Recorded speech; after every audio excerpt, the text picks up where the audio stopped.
جمعیت اہل حدیث حیدرآباد و سکندرآباد کے زیر اہتمام مرکز اہل حدیث لنگر ہاؤس میں ایک مشاورتی اجلاس بعنوان مسلم طبقے میں ترک تعلیم اور علاج منعقد کیا گیا۔ اس کی صدارت مولانا شفیق عالم خان جامعی امیر جمعیت نے کی۔ انہوں نے علم کی اہمیت پر روشنی ڈالی۔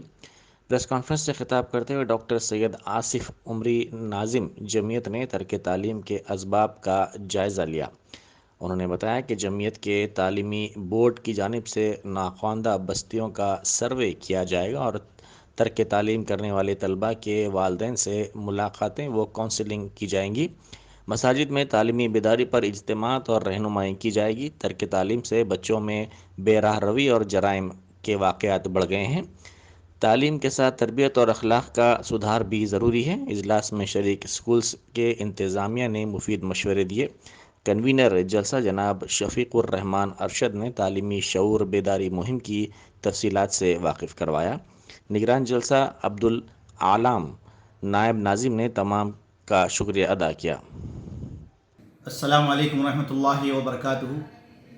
الحمدللہ آج 9 نومبر 2021 بروز منگل جمعیت اہل حدیث حیدرآباد و سکندرآباد کے زیر اہتمام کانفرنس ہال میں ایک اہم موضوع پر مشاورتی اجلاس رکھا گیا جو اسکول کے انتظامیہ پر مشتمل تھا اور جس کا مرکزی موضوع تھا مسلم طبقے میں ترک تعلیم اور اس کا علاج۔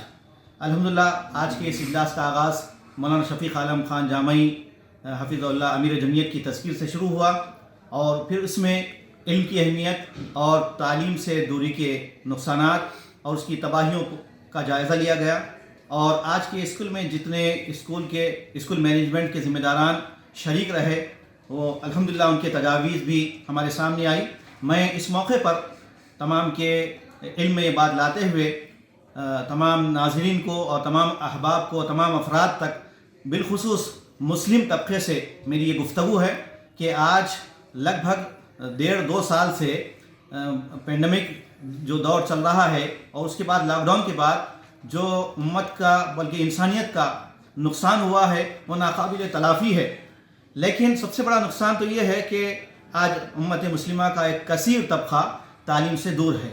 اس کے کیا اسباب ہے، کیا ریزنز ہے، اس کا بھی ہم جائزہ لیں گے۔ اور میں تمام کو یہ لمحہ فکر دینا چاہتا ہوں کہ سب سے پہلے ہم بچوں کے والدین پیرنٹس سے ہم مشاورت رکھیں گے، کونسلنگ کریں گے اور انشاءاللہ جمعیت کی جتنی مساجد ہے ان مساجد کو سنٹر بناتے ہوئے وہاں پر جو تعلیم سے ڈراپ آؤٹ ہو رہے ہیں ان کو وہاں مدعو کیا جائے گا اور بستیوں میں ایسے بستیاں اور ایسے محلے جہاں پر لوگ علم سے دور ہیں ان کا جائزہ لیا جائے گا، ان کا سروے کیا جائے گا اور پھر ان کو تعلیم کی طرف رغبت دلائی جائے گی، اس لیے کہ علم کے بغیر انسان نہیں بن سکتا، کوئی آدمی انسان نہیں بن سکتا۔ علم ہر انسان کی فطری ضرورت ہے۔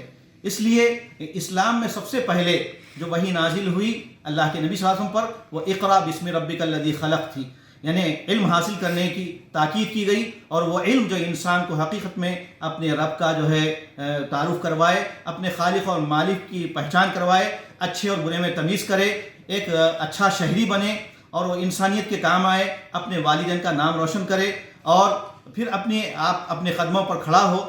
یہ تمام چیزیں اسی وقت آئے گی جب کہ اسکول کے انتظامیہ کے ساتھ جمعیت کے ذمہ داران یا جمعیت کا یہ شعبہ تعلیم و تربیت انشاءاللہ بستی بستی گھر گھر دورے کر کے وہاں پر علم کی اہمیت پر ان کو توجہ دلائی جائے۔